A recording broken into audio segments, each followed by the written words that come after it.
What is up, you guys? Welcome back to my channel. I am so happy to be back.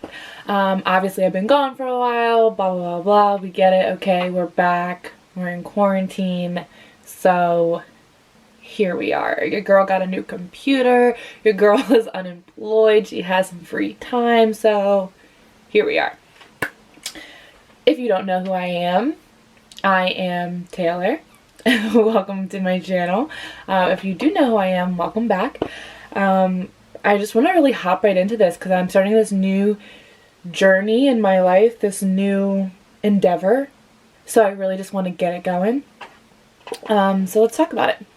If you follow me on Instagram, or if you don't, just go ahead and follow me. Also, just go ahead and subscribe while you're at it. You might as well. We're here. If you follow me on Instagram, you would know that I just announced that I am going to law school in the fall. And I'm very, very excited about it.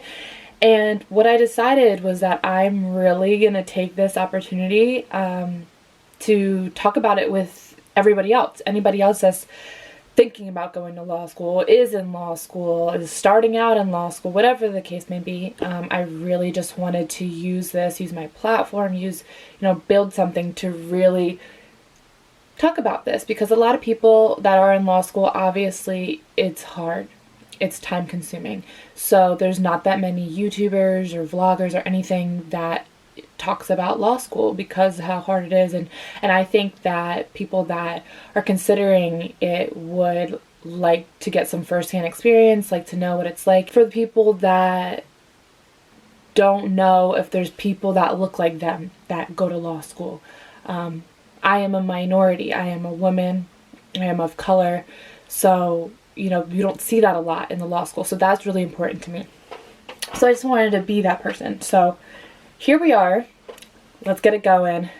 Why I decided to go to law school. So first, it is a long story, so we're going to keep it short. But basically, I didn't know what I wanted to do as a career or anything. And over the summer, last July, I was on Instagram. I was scrolling and I was able to see this awesome woman named Agent Nicole Lynn, who, shout out to her, she is my inspiration. I was going through her page. Basically, her story is she went to undergrad in Oklahoma. She graduated with a business degree. She worked in finance. She went back. She decided she wanted to go to law school. She wanted to become an agent. She wanted to help her friends, people that she knew, other athletes, and help them grow beyond their sport. And I thought that was just phenomenal. So all these things I thought were just amazing. Little background on me: I played Division I women's basketball in college. I've always been a part of sports. Sports have been my life for so long. So I knew that one day I wanted to use my degree in business from undergrad and use that for something else, and use it for something for sports. I considered sports communications. I considered a couple different things, but I didn't really know what, and I think I found exactly what I want to do. So she inspired me. I was like, you know what? I'm going to go to law school. I'm going to become a full-time attorney. I'm going to work in big law. I'm going to knock it out the freaking park. And then I'm going to become a sports agent. And I'm going to give back. And I'm going to help. And I'm going to help the athletes that don't get the same opportunities as others. I want to help those athletes that are given big paychecks, and then there's people that don't really care about them, and all they care is about the paycheck, and all they care about is that athlete as a dollar sign, and I don't think that's right. So there's a lot more to it, but that's my inspiration. That's what I want to do. So from there. Also, excuse my quarantine nails. They are just excuse them.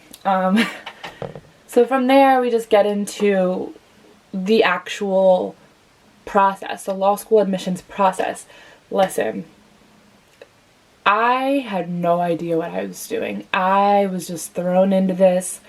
I didn't do applications from undergrad. I had a sports scholarship, so I didn't really do anything. I just didn't. I didn't really do much. So this was new for me and really exciting.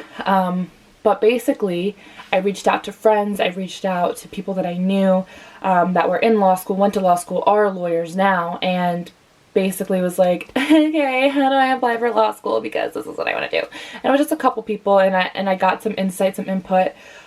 First things first, you have to register on LSAT.org, so that's number one. You register on LSAT.org. Every law school, pretty much any law school you want to go to, you have to do this. So that's just number one.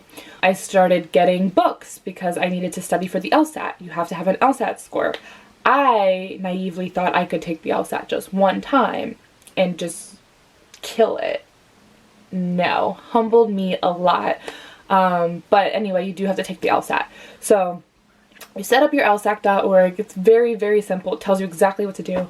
And then I started studying. So I started studying from July to September. September was the first LSAT that I took. I was really excited and really nervous because the more I studied, the more I realized this is really, really hard. Like, this is not like any other studying I've ever done in my life. So I did that, did the LSAT. I got a score that I wasn't really happy with. My first score, so the LSAT is out of 180. My first score, it was a 147. I cried about it. I'm not gonna lie, I did cry. I was really upset. In my head, before even starting this, in my head, I thought my goal was gonna be a 168. Okay. A 168 is like stellar. Like, that's very good. 168, the 170s, like, that is, you'll go pretty much wherever you want to go. That's what I thought I was capable of. And I'm not saying that I wasn't, but for the time frame that I decided to study in, it probably wasn't feasible. Also, I do not test well on standardized tests. So others might do much better if you do well on standardized tests. Like, that is on you. Partnered with my GPA, I was okay with maybe having a little bit of a lower LSAT score. Also, with me being a woman and a minority, that also helped, that combination. My GPA is a 3.8, so those help. I can have a little bit lower of a test score if I'm looking to match something specific.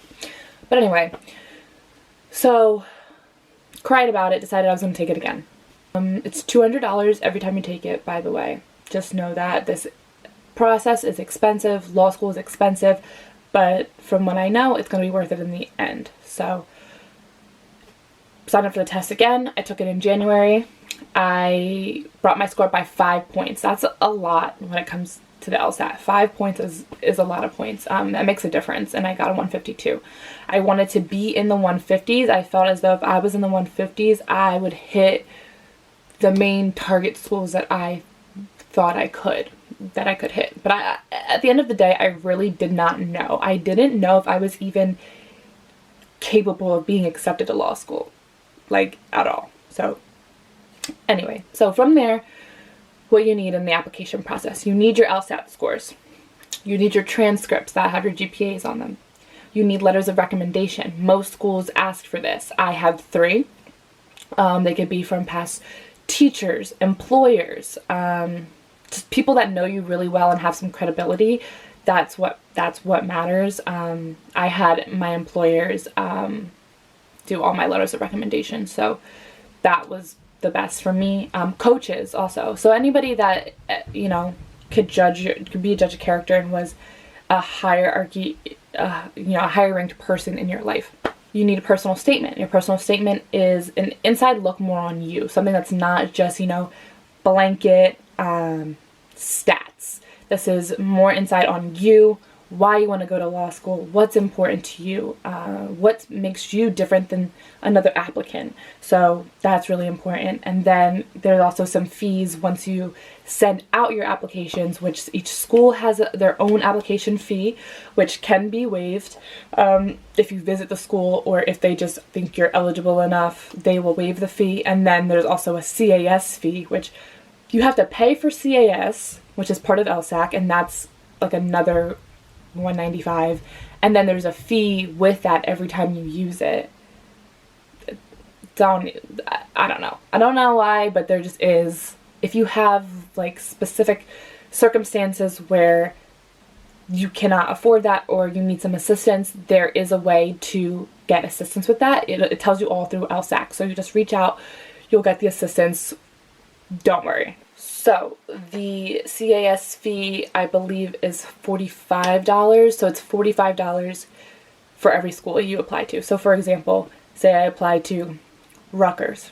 Rutgers, their application fee is $50 and the CAS fee is $45.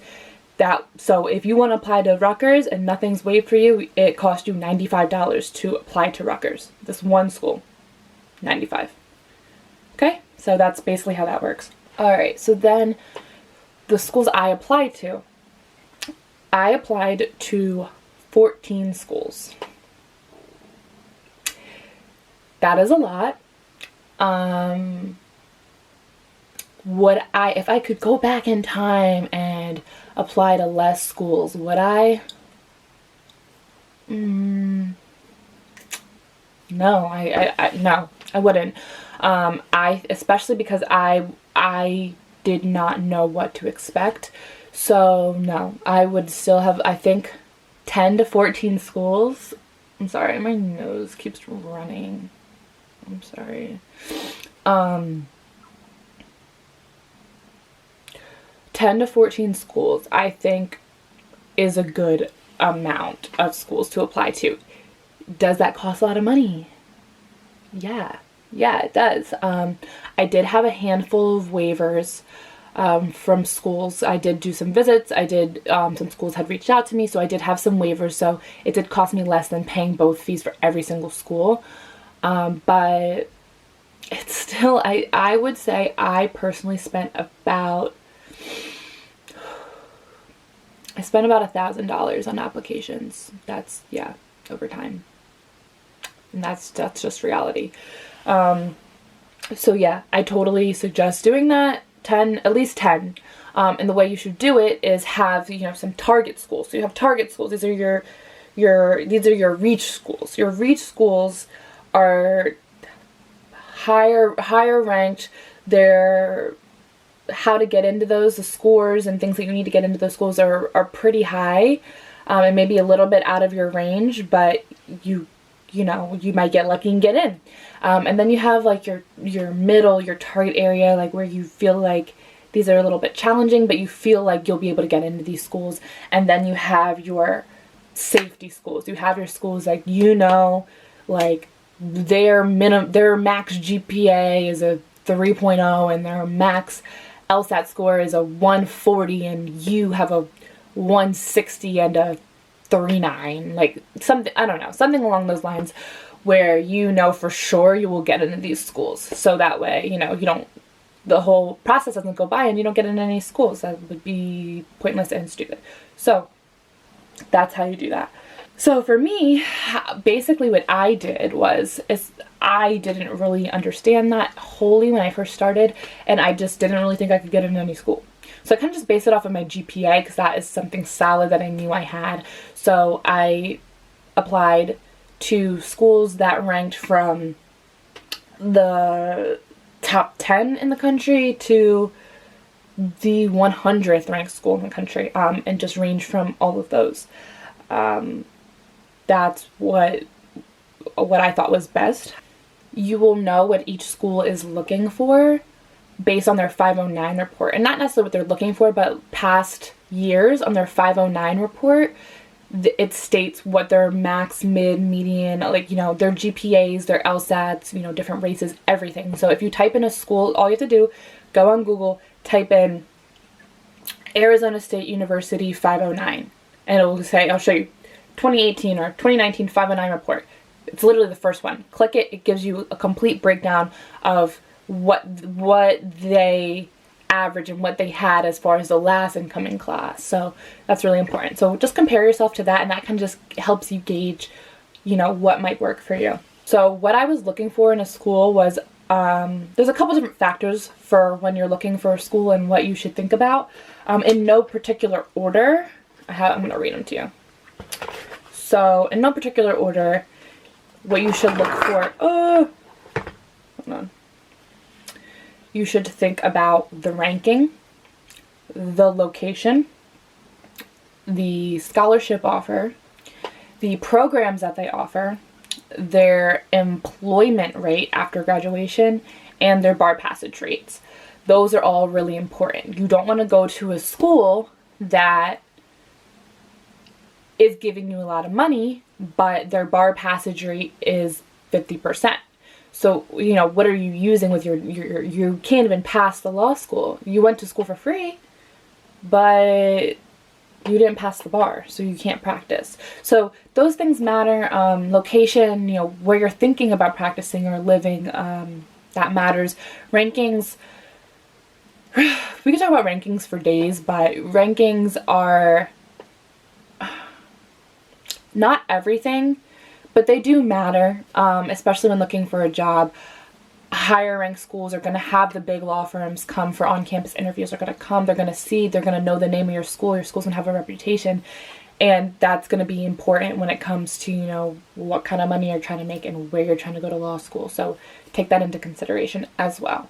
So what I'm going to do is list off all of the schools I applied to, all 14 schools, and basically tell you what school, whether I was accepted, if I was offered a scholarship, and so on and so forth. So it's accepted, waitlist, and denied. Those are the 3 that I'll go from.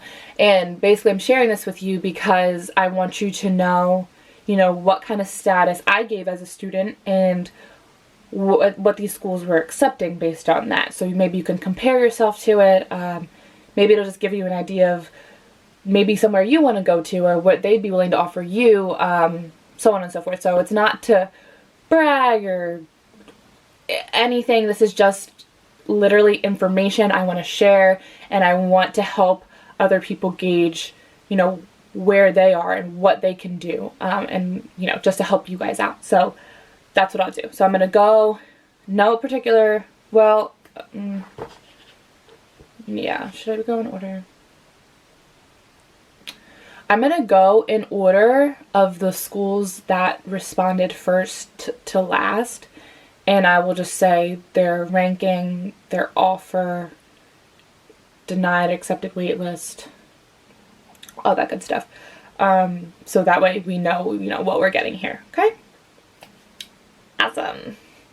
So before I start that, I just want to say I did receive responses from 2 weeks out after my application was submitted until 10 weeks out. So that whole time frame is the time frame you'll get for responses. And also on my phone, what I did was I kept track of all the schools. So I basically, if I can show a screenshot or something right here, something like that. Hopefully I can.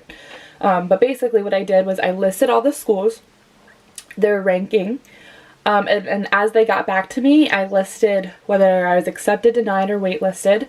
And then if I was accepted, I would put if I got a scholarship offer, what their full tuition is, and when the seat deposit deadline is. So whether you're receiving a scholarship or not, it doesn't matter. You do have a seat deposit deadline where you put your money down, which is usually like $200 to $300, and that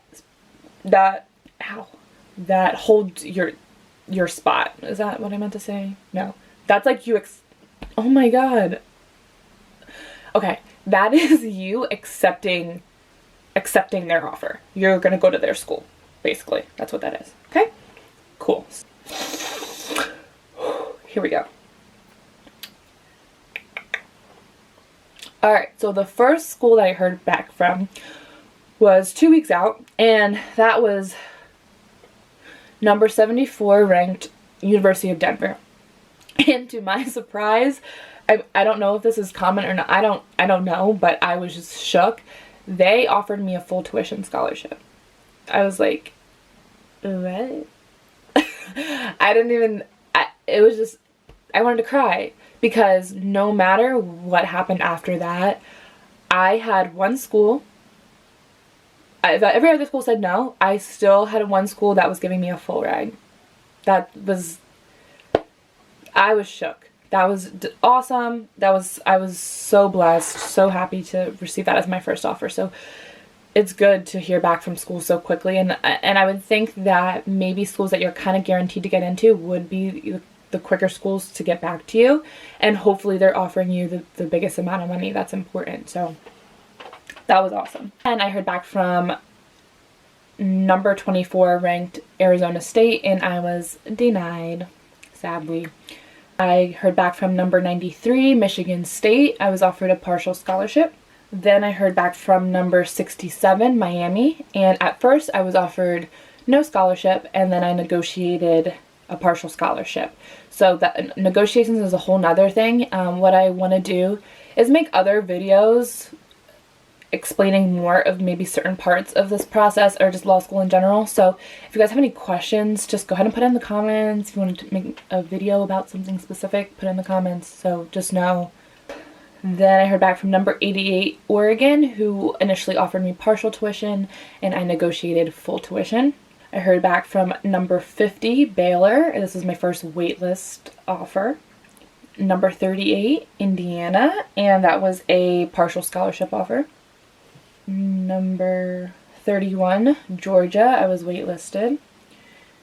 Number 96 LSU, I was accepted and offered a partial scholarship. Then number 38 Ohio State, I was accepted and offered a partial scholarship. Number 9 Cal Berkeley, I was denied. That was to be expected. I mean, that was a long long shot. That's like in the top 10. But, you know, you only live once, right? Number 18, USC, I was denied. That was like the saddest denial letter ever. Ooh, let me play a sad song for you on the world's smallest violin. Because USC was my dream school, so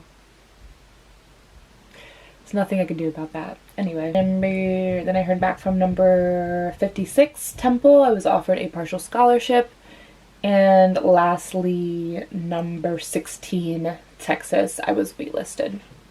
So through all of that, I was denied by 3 schools, waitlisted by 3 schools, and accepted at 8 schools, and offered scholarships at all 8 of those schools. So that's kind of how the breakdown is. So you see, with having such a large number of applications, you have some room, and thankfully I was given the opportunity to choose where I wanted to go to law school, because I had multiple acceptances and multiple scholarship offers out of the ones I applied to, because I applied to so many. So that was really big for me. And touching back, I did visit a couple schools. So I visited USC and UCLA. You'll notice I didn't apply to UCLA. I didn't love it there, and I also I just didn't do my application in time, so it wasn't a big deal. I also visited the University of Denver, Ohio State, and Oregon. So those are the schools I visited. I definitely recommend visiting these schools too before you go, or before you decide. So my final decision, it did come down to 2 schools. It came down to Oregon and Ohio State. So again, Oregon, I did visit Oregon. I didn't love it at first, but each day I was there, I liked it a little bit more and a little bit more. And the staff, the professors, all the people there were awesome. They were so welcoming. That it was such, like, I was blown away by their admitted students weekend. That was cut short because of Corona. Well, not cut short, but it was, what's the word? Modified because of Corona. But it was so good. The staff was amazing. I would highly recommend Oregon for sure. So I loved it there. Again, so what came to my final decision were the different factors. So Oregon was ranked number 88. I liked the location because of, you know, it's on the West Coast. I love the West Coast. So close to California. The name of the school is really big. There are a lot of Oregon Ducks all over in the law world. So that was really good. And so those were like big things for me. They were offering me a full tuition scholarship, so that was awesome. You know, that was great. Then we had Ohio State, who is ranked in the 30s, so it's 38. In the 30s, big school, big name. Both schools have big sports, so that was important for me too. They were offering me a partial scholarship, but their employment, the after-school employment rates, the bar passage rates, everything was so high, and where people work, so where the graduates worked afterwards and what kind of salaries they were making, were so good. They were so good. And being at a school like Ohio State, that is such, like, having a law degree from Ohio State is so big. The ranking is really good. It's right outside of that top 20, so that's a really good ranking. I love Ohio. If anyone that knows me or follows me or knows any of my friends knows that I've been to Ohio a million times, and I'm in love with Ohio. I don't know why. It's the weirdest place to love, but I just do. And I've been there, visited, loved it. It was great. So I had to, compare the two, and in the end, I thought the best overall decision for me that was going to set me up for greatness in the future, and I was already so in love with the school, was Ohio State. So I'm really excited that I will be attending the Ohio State University Moritz College of Law next fall. Super excited. That was a lot. So if anybody has any questions, concerns, complaints, actually, no, keep your complaints, but questions or concerns or whatever, please just comment below. I'm so excited to talk about law school. I've been very quiet about it for a very long time, so I'm excited to finally talk with everybody about this journey. If you're, thinking about going to law school, if you have any questions, if you need recommendations, please ask. I will make more videos on specific things, on the LSAT, on personal safety, whatever you want to talk about, we could talk about, especially now, because I have nothing better to do. Comment, like, subscribe, all that good stuff. If you're already in law school, you already know what's up. Yeah, go ahead and follow me on Instagram. We're going to be talking a lot about law stuff and cool stuff and life stuff and all that good stuff. And also, if you have advice for me, if you are in law school already or you're a lawyer and you're like, I need to tell this girl what's up because she doesn't even know what she's getting into, please tell me. I want to know. Please help me out. Help a girl out. We help each other. This is what we do. So please tell me. I'm just really excited about everything. So yeah. Thank you for coming to my channel. I hope this was helpful for anyone considering law. And I'm really excited to start this journey with you guys. So thank you. I appreciate it. Goodbye.